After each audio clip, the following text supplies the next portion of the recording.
the journey, not just the end. A story that begins again. I'll build it, I'll create a life that resonates. Be great, be great, stand tall, rise above it all. Let your light shine through, answer the call. There's power in you, don't hesitate. This is your moment, go on, be great. This is your story, it's time to ignite.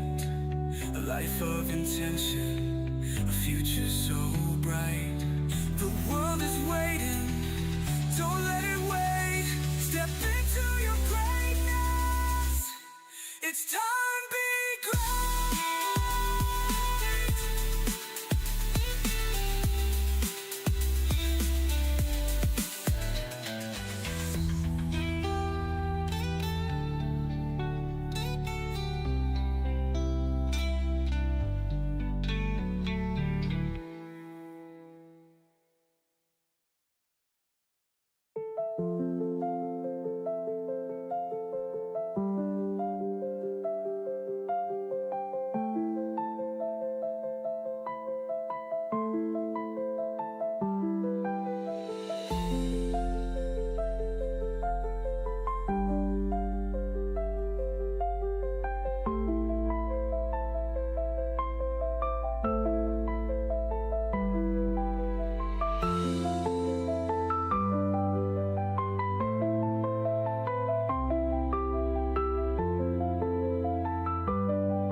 Well, hello, everybody. Hello, and welcome in. My name is Andrew Burkum. I am the founder and CEO of the Idea Training Academy, and this is Be Great.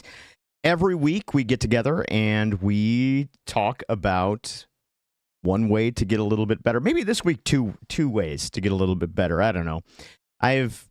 There's been a lot of stuff going on. Ali Man, welcome in. Style, I saw you. Kitty Cat, thanks again for the 30 months on subscription. I appreciate you. Appreciate you guys all, and the fact that you show up to, I don't know, to hear my ramblings about how we try and get a little bit better in our life. As you may or may not know, if this is your first time watching or if you're watching this back, I'm an expert on organizational health specifically, and I'm a person who spends a lot of time trying to focus on how to get better in life, how to get a little bit better, how to help other people get a little bit better as well. You're very welcome. Thank you, thank you, thank you. This is a live and interactive show. So, I meet with a group of other excuse me. I meet with a group of other coaches every couple of weeks, and we get together, and a lot of them have podcasts. And I've been podcasting since 2018, and so they talk about, what are you doing? What are your podcasts? And I met with a couple of people over the last couple of weeks who are kind of marketing people, and they were like, well, you should have a podcast, and you can invite people on. And I said, I've got a show. It's kind of a podcast. It's a live stream. And everybody looks at me like I'm crazy when I say I do a live stream. It's like they've never heard of this before. So I don't know. Maybe that makes me a pioneer in this area. Maybe it just makes me a crazy person. But I enjoy the interaction. I like having you here so that I can talk to you, talk with you, not just talk at you. I feel like if I had a podcast in the traditional sense, it would just kind of be me here just saying stuff. And who knows if there's anything resonating on the other end. And maybe that's what happens some weeks. But I like this format. I like it that you are here. So if you are watching the recording, if you're catching any of this after the fact, and you're going, who are these people that he's talking to? We do this live every Thursday at 1:30 p.m., almost every Thursday. I'll admit I was off last week, and I'll probably be off this next week. So we do have gaps sometimes when we have life things happening. Speaking of life things, it is back to, and Style and Alleyman, I know that the two of you are in the UK, so I apologize when I say this, but we're back to real sports season, which is American college football season. That's why you'll see I'm wearing my Nebraska Cornhuskers Hawaiian shirt today, which combines two of my favorite things in the world, Hawaiian shirts and the Nebraska Cornhuskers. So, there's probably a therapy group for that. Real sports, yes. It's real sports time. No, I love college football. I've always been a big fan of college football. So I'm excited to be back and to be able to watch the game every week. One of the reasons, hey, Juju, what's up? How's it going, my friend? It's good to see you. How is your life? Tell me stories. One of the reasons that I catch on to football, though, is because, again, as an organizational health expert on the one hand, and as a coach on the other hand, I'm obviously very interested about the way people interact in teams. And football is a great team sport because you can watch everything play out there on the screen. Juju, I'm glad you're good. Just started school. RIP, my friend. How is school going? I know my daughter also just started a couple weeks ago. She's doing pretty well, but it's a whole thing. Football, woo, exactly. I know, Alleyman. I'm so excited. And I love to watch it. I love to watch the way that it plays out on the field because I think you can tell something about the culture of a football program by the way they show up on the field. And winning and losing are important things in the sport. Of course, they're really the most important things if you look at it in terms of metrics. But the way the interactions and the leadership happen on the field are the things that interest me the most. And Nebraska is a good example. They've got a coach, a guy by the name of Matt Rule. And Matt Rule he's a super cool guy. He's very charismatic and very well spoken. But you can tell just from the one-on-one interactions that you see with him, you can tell that he really cares about developing the people that play on his teams. And I think that's the difference between great leaders and okay leaders. Meh. Meh is how we define school. I get it. I understand, Juju. I went to school for 150,000 years. I feel that pain. The great leaders that I've worked for in my life have been the ones who put their work and their time and their energy and their effort into growing the people that work with them. So I have one of the organizations that I work with, I have gotten a new department. And so I have this new department, and at first I looked at it, and if any of them are watching, I hope you don't take this wrong. But at first I looked at this department and I thought, man, I kind of got the misfits. You ever think that, like the island of misfit toys? You remember that? I was talking to one of my friends the other day about this. From the Rudolph the Red-Nosed Reindeer, and there's the island of the misfit toys, and there are all of these toys that are just a little bit off. And when I looked at it, I thought, well, I kind of got the misfits. Not that the people are unskilled or weird or anything like that, but it was kind of all of these different little projects and corners and things that were really just the things that didn't fit anywhere else.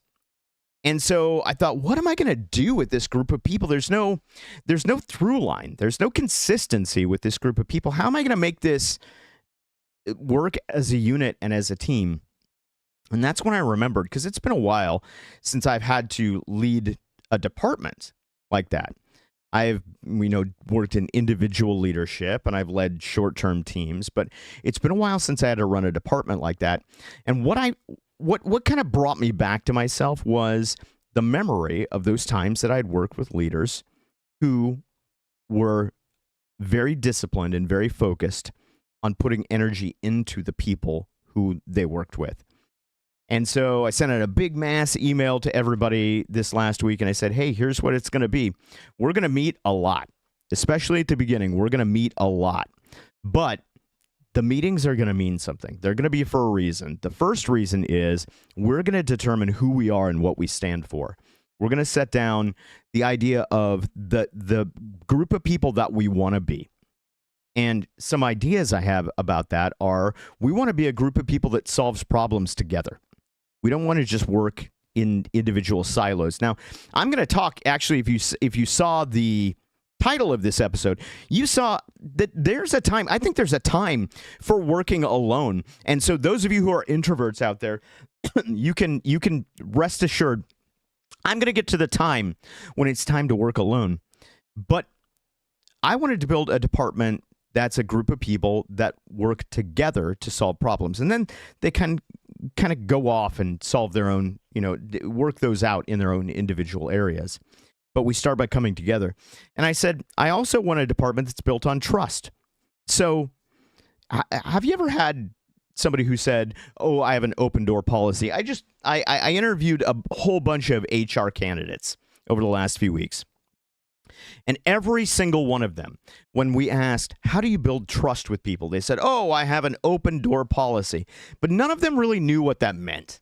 Have you ever had anybody who said, I'm your boss and I have an open door policy, and then you ever try and book a meeting with that person and you can't because they're busy meeting with other people?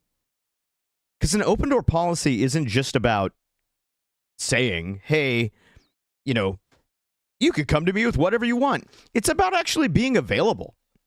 So good leaders build trust by being available and by listening and not having so many ideas that the ideas that are coming from the people who work with you get drowned out. I think that's another big thing.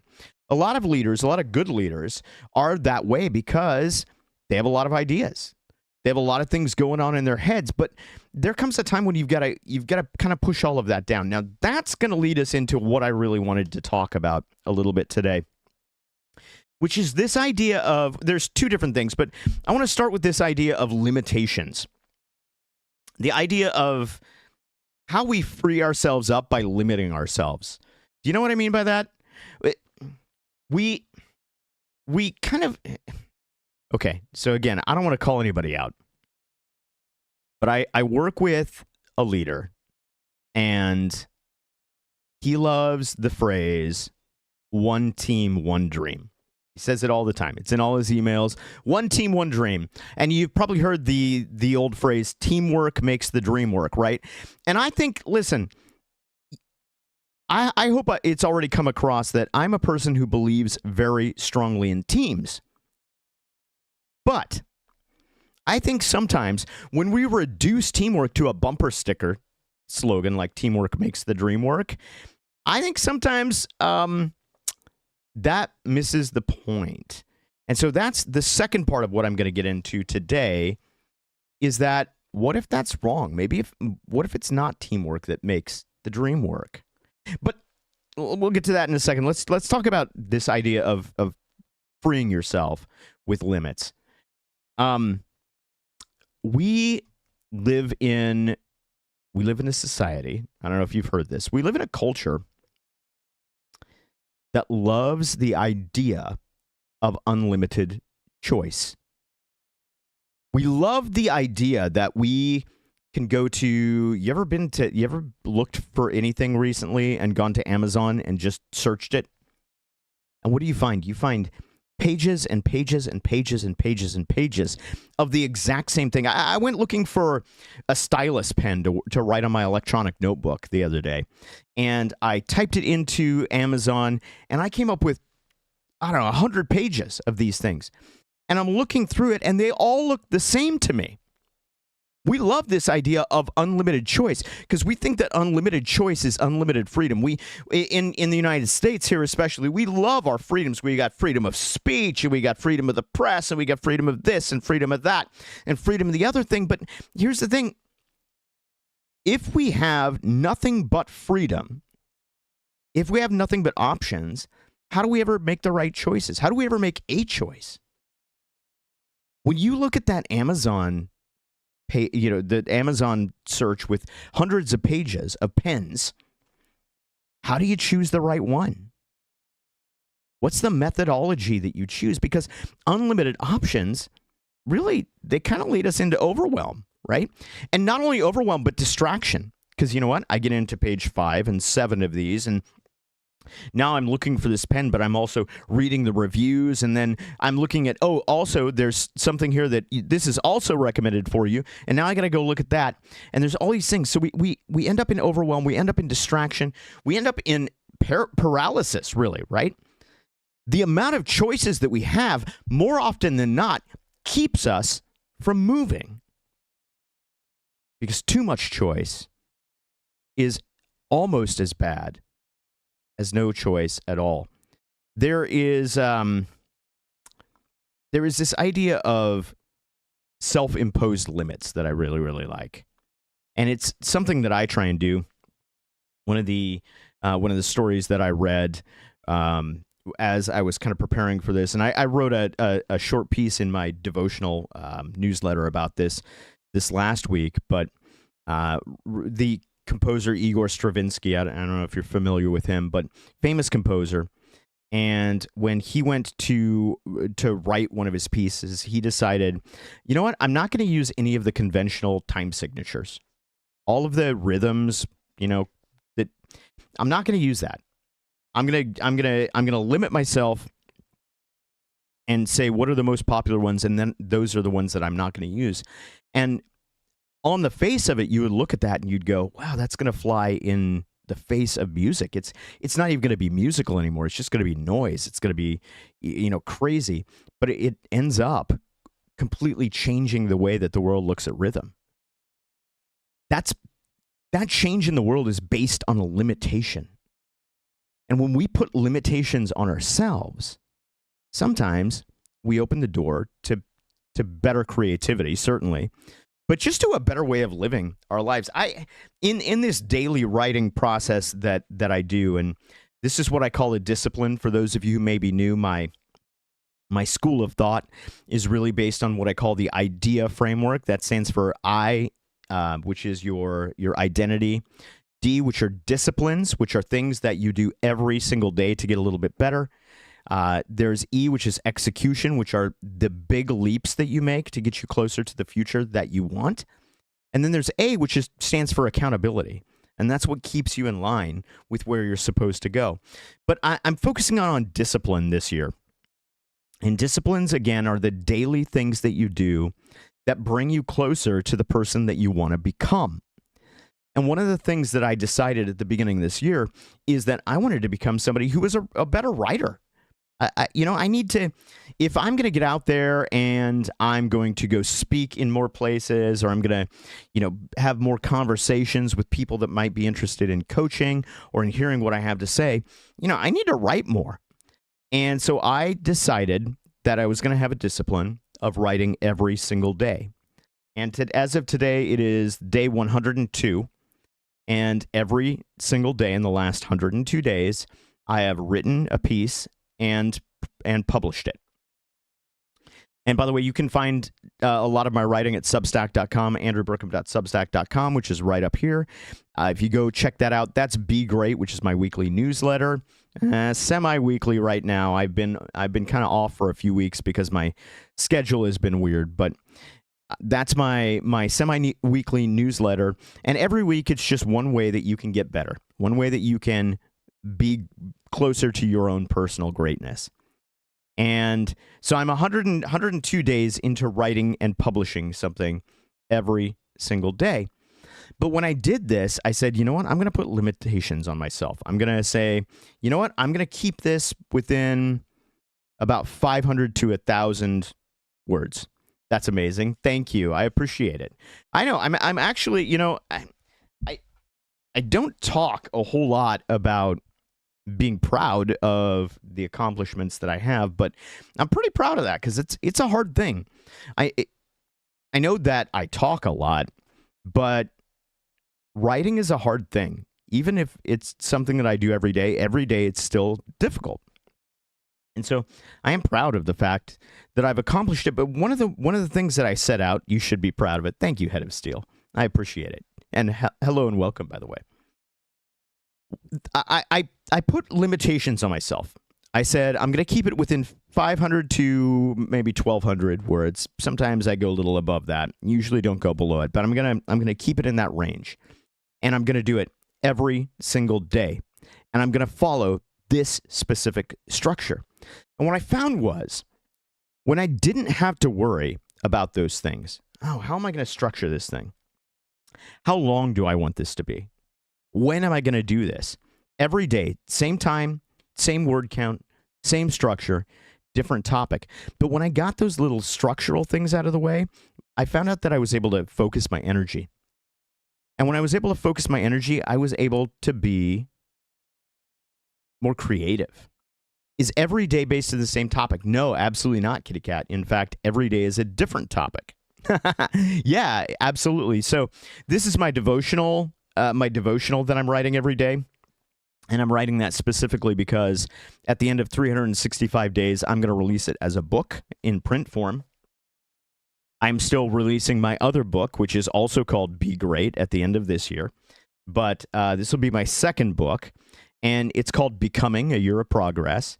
And it is about the reason for this devotional that I'm writing and the book that I'm writing is that I find that a lot of people who are in the faith-based space don't talk about personal growth.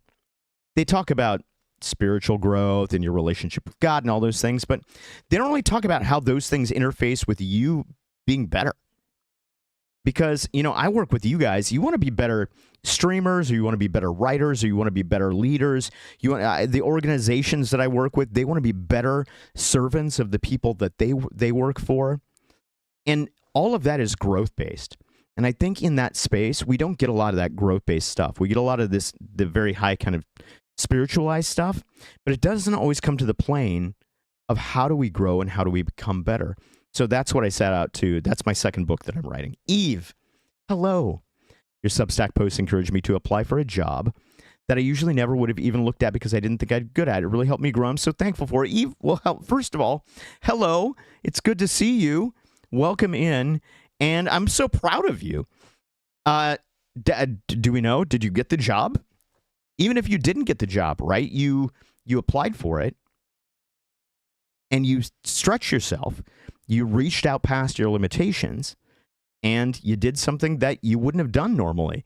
So that's the thing. Like, getting the job is not the victory. Doing that application, that's the victory. I love that. I love that so much. Talked a little bit about limitations and how limitations can help free us up a little bit. There's another fellow named Phil Hansen, and Phil Hansen, very famous artist. He's got a TED Talk that's called Embrace the Shake. And he has this very, very detailed art style. And at some point, he developed a condition, a neurological condition that causes his hands to shake. And so at first, he's like, this is just going to ruin my art. It's just going to destroy it. But his whole talk, which you should go look at, by the way, and it's called Embrace the Shake, is about how he learned to make the shake a part of his signature style.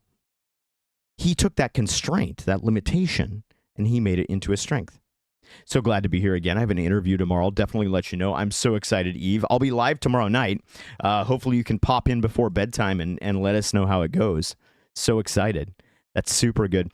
And of course, on the Discord, there's a Discord community that we have, guys. If you're in the Twitch chat, you can do !Discord. If you are in the YouTube chat or the Facebook chat, just comment Discord, and I'll make sure that I send you a direct link to that. It's a community of about 200 people and change, and we talk about all kinds of things, but one of the things we do is we support each other through our own personal growth. So this idea of limitations and how they can focus us and how they can make us better, I wanted to look at this today because it seemed to resonate with people when I put that out this last week. I got a couple of comments that said, hey, this actually is something that's meaningful.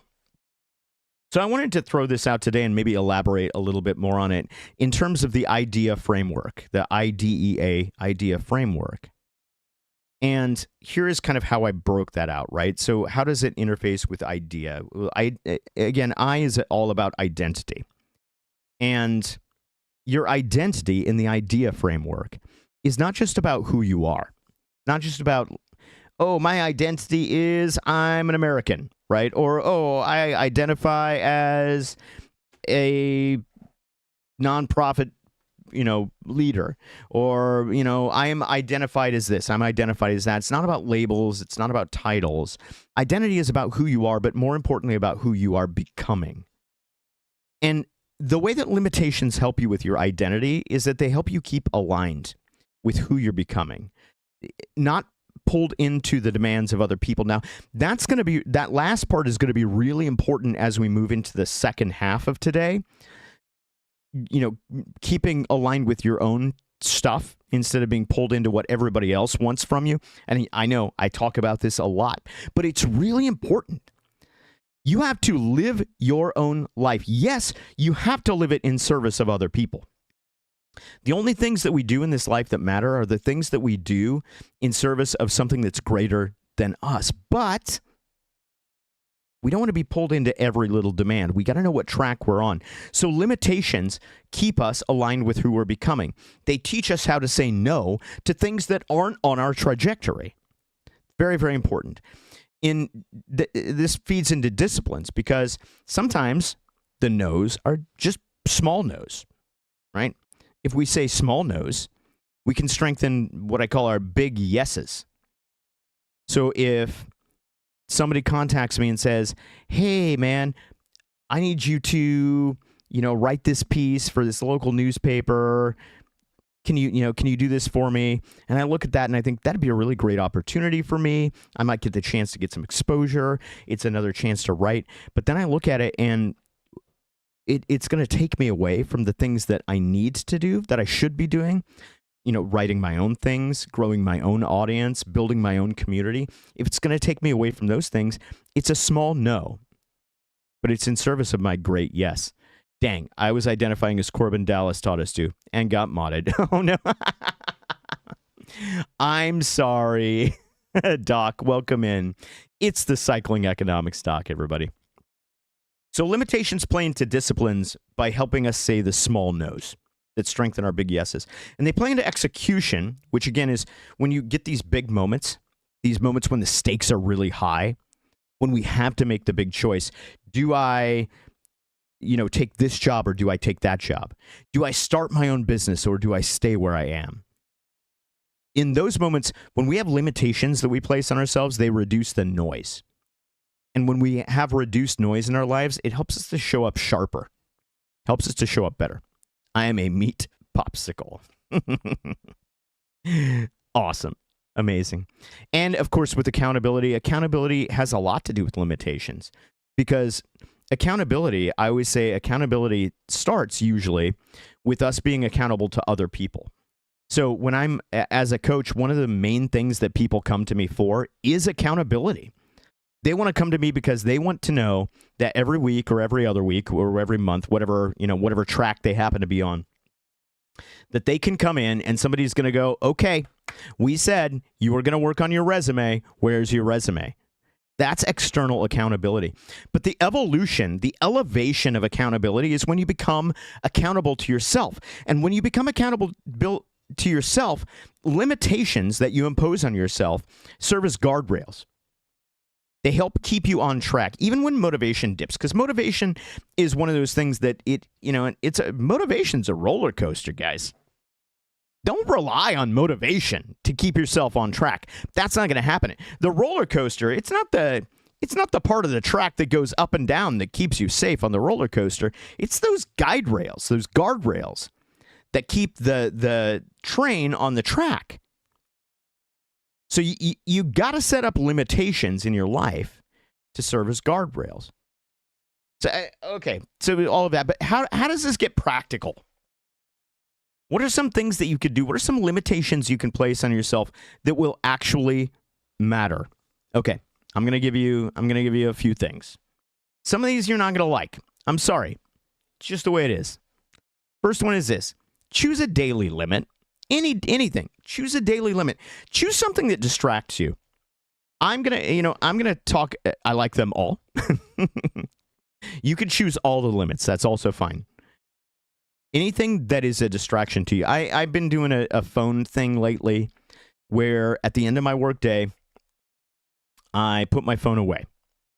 Or sometimes throughout the day when I am scheduled into blocks for deep work, where I don't want to do shallow things, I don't want to be interrupted. I'm really going to think about what I'm doing on this live stream, what I'm doing in my devotional, what I'm writing in my book. I really want to think about those things. So I put the phone away, and it goes in a different room, and I'm weaning myself off of it. When I'm sitting in the living room with my wife at night and we're watching kind of that last hour of TV or YouTube or whatever before we go to bed in our last wind down time, I'm making a point of not having my phone with me during that time because I don't want to be scrolling while I'm also absorbing content here, while I'm also spending time for my wife. Now, this may not be your limitation. It doesn't have to be. It's mine. But choose one. Choose a limitation. Whatever it is, just pick one thing. Maybe it's an email cutoff time. I have a new executive assistant. I don't know why that was hard to say.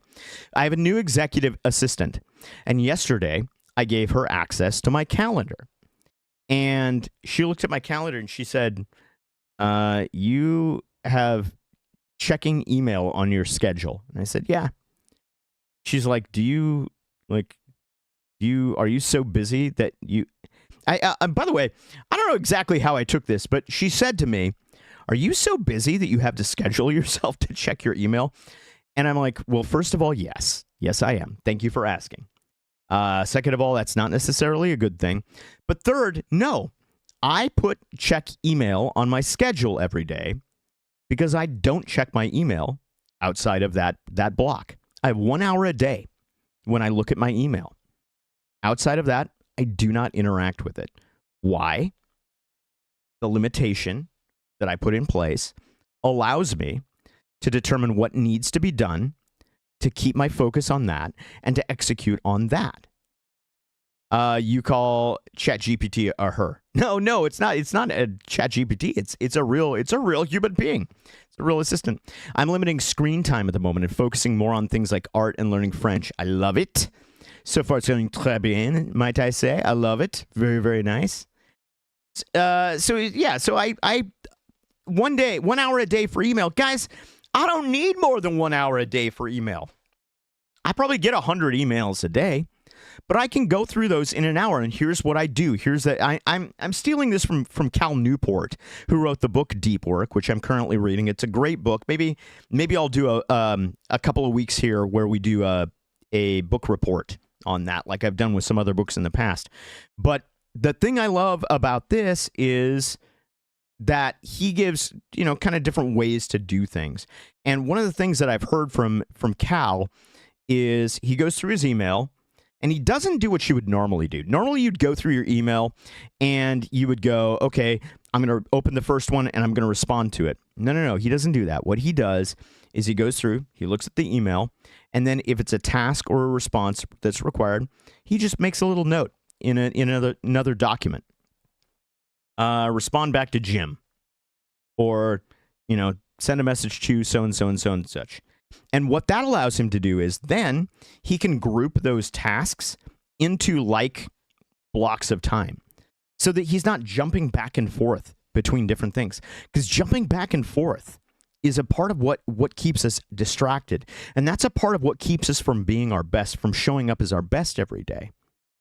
So think about that. How do you group things together so you're doing like things together? But the lesson that I'm trying to get to here is that limitation allows me, 7 other hours of my workday to focus on execution or on the deep work that I do. There is shallow work. No shade on shallow work, but shallow work is like answering emails, waxing the floors, like, those kinds of things. And there's deep work, which requires sustained thought to solve problems. Writing is deep work. Innovation can be deep work. A lot of different things are deep work. And a lot of my strategic thinking is deep work. I need time for that. And I can't have it if all day long I've got email in my face. So 1 hour a day for email. Not saying that's your limitation. You set your limitation, right? Maybe it's just you put the phone away during dinner, whatever it is. It's often going to involve the phone. I'm just going to say that. I strongly feel that that's actually possibly true. And then what I would say is choose a daily limit and then add like a creative constraint to something that you do every day. So if you do I write every day. So write every day, keep it to 1,000 words or less, right? If you've got to do a presentation, 10 slides max. I'm not going to do more than 10 slides. That's actually maybe even a lot. 6 slides max. Or if you do laundry every day, okay, every day when I do the laundry, I'm going to spend that time and I am going to brainstorm what I'm going to do in whatever else you're pursuing. So maybe if you're a streamer, as I know a lot of you are, while I am doing laundry, I'm going to come up with 3 things that I'm going to work on this week in my streams, right? So you add that constraint. You add that little extra to something that you're already doing. And then the third thing that I think about is how do you reframe limits as freedom? Do you know what I mean by that? How do we look at the ways that we're limited and go, you know what? I am making a choice here. Because the greatest power that you have in all of your life is your ability to choose. And when you expose yourself to infinite possibilities and infinite opportunities and infinite choices, you're actually taking away your own power. So I want you to reframe your limits as freedom. I am choosing to focus on what matters most. And if the limits are not self-imposed, if they're limitations like the painter, who had the shake, if they're limitations that have been imposed upon you, how do you reframe those to say, this limitation will create focus in my life in a new way? Because every limit, and especially every intentional limit, is going to expand your freedom to spend the time on the things that matter most. And what do I say over and over and over again? Becoming great, getting better, growing in your life is all about understanding what's most important right now and focusing on that thing above anything else. You cannot be crushed beneath the weight of information, of everybody else's concerns, of all of the input that you're getting from every angle, and still move forward. At some point, you'll be struggling under too much weight, and you've got to take some of that off. And limitations, intentional limitations, are one way to do it. So that's just a thought that I had on limitations this week. I don't know if that resonates with you. Let me know. Throw it out there. If it's something that you can experiment with, get back to me. Let me know. Send me the story, and I'll read it on the air next week. Or if you want to record a voice memo for me and send it to me, I'll play it on air, and we'll talk a little bit about how your limitations are working for you. And I'll keep you in touch about how mine are working for me so far too. The great thing about the phone is that now that I'm making a point of not having it in front of me all the time, is that I've lost it like 3 times within the last couple of days. I've gone, where is my phone? I actually need to send a text or something like that, and it's not in front of me. So let me know how your limitations are going and what limitations you are choosing to focus yourself in your life. Let's talk, as we talk about kind of getting the noise out. The other thing that happened to me this week is just yesterday, actually, I got an email from a friend, and she said, hey, I've got this friend, and he is a great idea guy. He's got all kinds of really, really good ideas, but he has a problem. And his problem is that even though he's got really, really great ideas, he's really receptive to all of the feedback that he gets from every single angle. And that sounds like a great thing, doesn't it? It sounds like, oh, that guy's really open to input. He's really open to feedback. Like, that is exactly what you want to be. But the problem is, she says, the issue is he's not being taken seriously by people because he's so eager to incorporate their ideas sometimes that the strength of his ideas is not showing up. So there's a myth that I want to address here. And again, for those of you who may be introverts, this is your get out of jail free card this week. There's this myth that collaboration is always the best way to do things. And there's this idea that consensus is the right way to make decisions. You know what we say about consensus? Consensus is a decision that nobody's really happy with, right? I don't think consensus is the way, and I don't think collaboration is always better because here's the issue. As much as it's in my zone to build good teams and strong teams, sometimes teamwork dilutes vision instead of sharpening it. So there's one of the models that I work with is the 6 types of working genius, and there are 2 geniuses that this person that we're talking about we think they have in play. One is enablement. And I have the genius of enablement as well. 6 types of working genius. If you want to talk more about it, just comment genius in the comments here, and I'll get back to you on that and tell you how you can learn more about it. The 6 types of working genius looks at how we engage with work. And work is anything, right? Could be relationships, could be your job, could be anything. So I have this genius of enablement. And enablement, people who have the enablement genius, they love to help people. They are highly responsive. They like to come alongside people and help them where they're at. People love enablers. They absolutely love enablers. But here's the problem. This guy who's an enabler, he's also an inventor, meaning he's got ideas. He's solving problems. He's coming up with creative things. And according to my friend, they're really good. But he gets so typecast as the helper that sometimes his best ideas are not making it to the surface. I have this problem too. A lot of times when I went into business with some friends of mine many, many years ago, I ended up as the business guy for the business. And I have no business being the business guy. I mean, I'm capable. You know, I had a career in banking a while back, as many of you know, and so I know a little bit about small businesses and how they operate. I'm certainly, have run my own business for quite some time. But I ended up, it was a creative company, but I ended up being the business person. I was the one who was writing the checks. I was the one who was paying the insurance and figuring out the bank accounts and all of those things. And as a result, because I was the helper, I never got to be the one who used my other abilities, my other skills. That's one of the reasons that I work at home now. And, there's a lot of people who are like, oh man, I love working with people. I need to be with people. And I am absolutely that person. I need to work with people. I love to work with people, but I work from home a lot.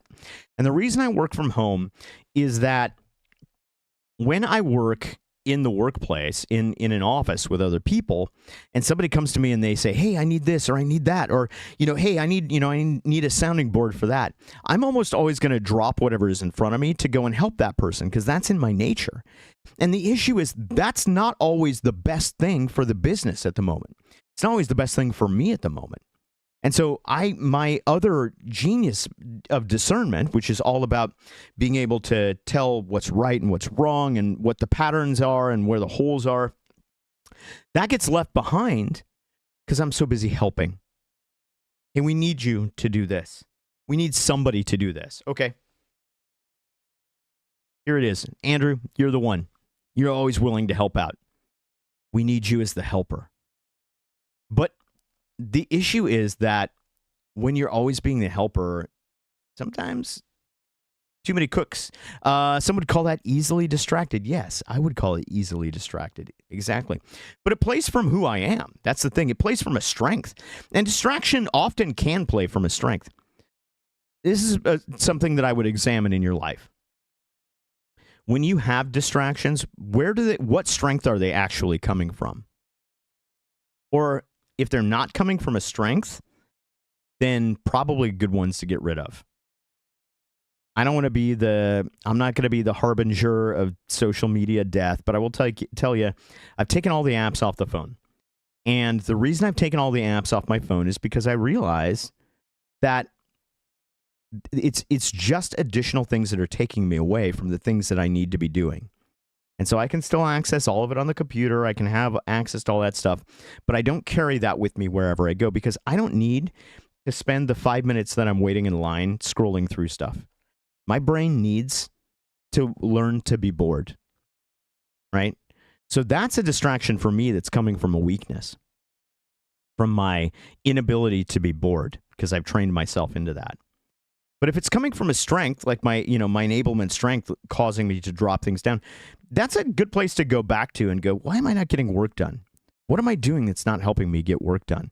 And then follow that all the way back to the place where it can be a strength. And then you go back to creating limitations, right? Because you don't want all of the feedback. But going back to my friend's friend, he doesn't want all the feedback. Too many cooks in the kitchen, right? It can lead to lowest common denominator thinking is what it can lead to. That whole concept of decision by committee. No, at some point, the reason there need to be leaders is that someone needs to go, okay, this is the direction we're going to go. You have to be that person in your life. Nobody else can be that person for you. You've got to be the person who's in the driver's seat. And if you're not, then you have to find out why. And you have to find out how you can change it. And you have to learn to not over-edit yourself as well. If you have the genius of enablement, it's going to be really, really hard to do. Sometimes you just have to protect the essence of your idea before you let others touch it. And this is what brings me to sometimes you have to work alone.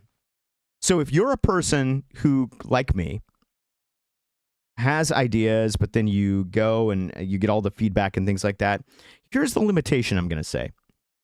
Work in silence and in secret and alone until you've got it narrowed down to maybe 2 or 3 ideas. Don't go out with the broadest possible idea and throw it into a room full of people who are going to jump on it like piranhas. Really focus down on providing only a few options. Because if you've already done the discernment portion and narrowed it down to a few options, then the people who are being asked to provide input it's really more fair to them because you're asking them to provide input that's going to be meaningful, that's going to be helpful. It's not just going to be noise. So edit yourself, work in solitude at first, and then take your ideas out there.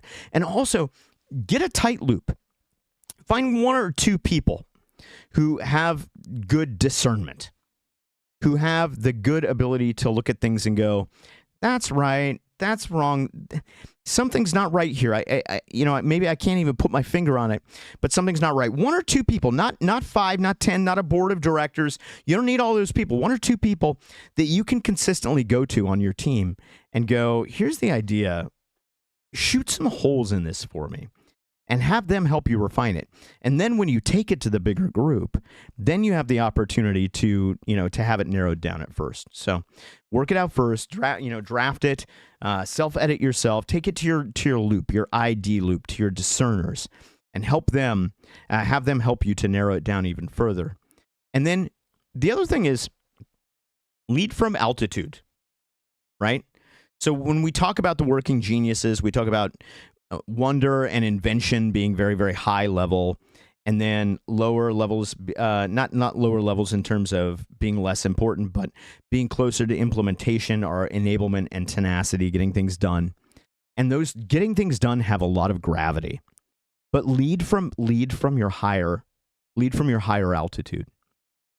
So what happens is if you get pulled into doing too quickly, or if all you're ever focused on is doing, what will happen is you will find that your ideas are not as good. So it's important to move towards action, but it's also important to give yourself the time and space to have ideas, present fewer, sharper options when you finally invite the feedback. How do you find out if you have a genius? Sometimes I lose myself in fear of being mediocre. That's totally normal and totally relatable. Also, I have the same thing. So the 6 types of working genius is a model that I work with as a coach. It was invented by a group called the Table Group. They're an American consulting firm. And it suggests that there are 6 types of working genius, 6 different ways in which people can approach work. And that all of us have 2 of those that give us energy and bring us joy. And they have 2 of those that drain them of energy and joy. And if we look for the places in our lives where we can work in those areas where we get joy and energy, and when we use those in the right way and not in the wrong way, that's when we're going to be at our most productive. That's when we're going to be at our greatest. That's when we don't have to worry about being mediocre, because we're going to be firing on all cylinders. So love to have a conversation with you about that sometime. And anybody else, again, who is interested in that, please work out. Please work out. Do work out. That's good for your body. But please reach out to me, and I'll talk to you about the working geniuses and how you can discover yours. That'd be awesome. So here's all of this to say, working alone sometimes is not all about just isolating yourself. It's not all about just protecting yourself. Sometimes it's like an incubator. It's like that, that warm place where that egg can grow and, get ready to hatch.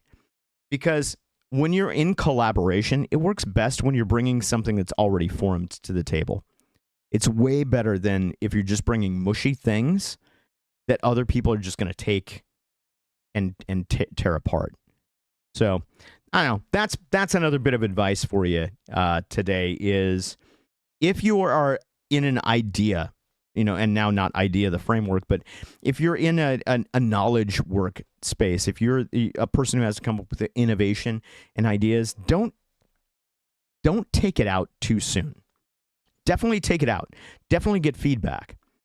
But understand that you have to be able to filter the feedback as well. So that is that. So that's what I got for you guys today. I hope there was something there that was meaningful and interesting to you. And I hope that you enjoyed this time. I enjoyed it. I have had fun being with you guys here today.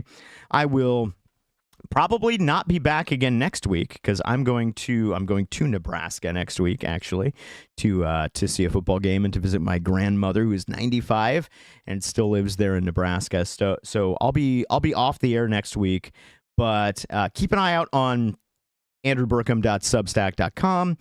Check out becomingdaily.substack.com if you're a person who is interested in faith or in growing in faith, or if you're interested in looking at your own personal growth through a faith lens.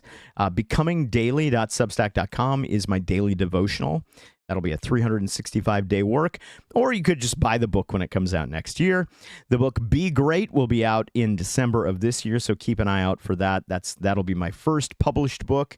I'm very excited about that. And, of course, you can check me out on YouTube and Instagram and all the other places at Andrew Burkum. That's all I've got for you today, guys. I hope that you have a great rest of your day. I hope that you Thank you for today. Can't wait for next time. You guys are absolutely welcome. You're welcome, Head of Steel. You're welcome, Eve. Thank you guys for hanging out with me. And listen, here's my last word today for you. You don't have to do everything to get closer to great. You don't have to turn off the phone and write daily and go to the gym and do this and do that and do that. Just start with one. Start with one thing. What's one thing you're going to do tomorrow to get closer to the person that you are meant to be? Because once you start to do that, and then you do the next thing, and the next thing, and the next thing, then over time what will happen is you will find that you have achieved more than you thought you were capable of. I know that you're capable. I know that you're magical people.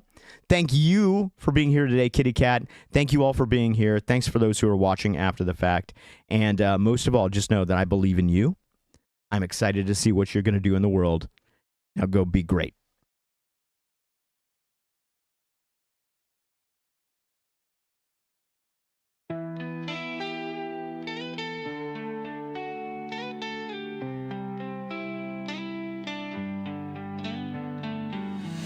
I've been caught in the whispers, lost in my doubts, tangled in stories I can't live without. But there's a fire, it's burning inside, calling me forward, I can't run and hide. It's not about perfection, it's about the climb, breaking through the limits, one step at a time. With every breath, I'm closer to the dream, a life that's bold, a heart that gleams. Be great, stand tall, rise above it all. Let your light shine through, answer the call. There's power in you, don't hesitate. This is your moment, go on, be great.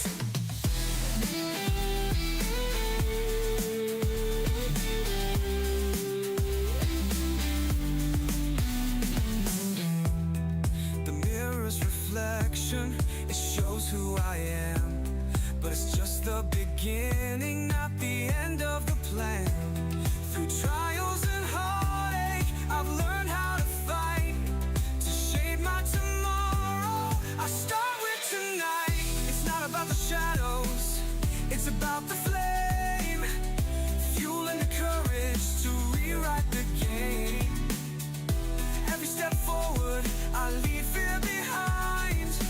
Greatness is waiting, it's yours and it's mine. Be great, stand tall, rise above it all. Let your light shine through, answer the call. There's power in you, don't hesitate. This is your moment, go on, be great. Through the storms and the pain, I'm finding my way again. With purpose, with heart, I'll never fall apart. It's the journey, not just the end, a story that begins again. I'll build it, I'll create a life that resonates. Be great. Be great, stand tall, rise above it all. Let your light shine through, answer the call. There's power in you, don't hesitate. This is your moment, go on, be great. This is your story, it's time to ignite. A life of intention, a future so bright. The world is waiting, don't let it wait. Step into your greatness, it's time, be great.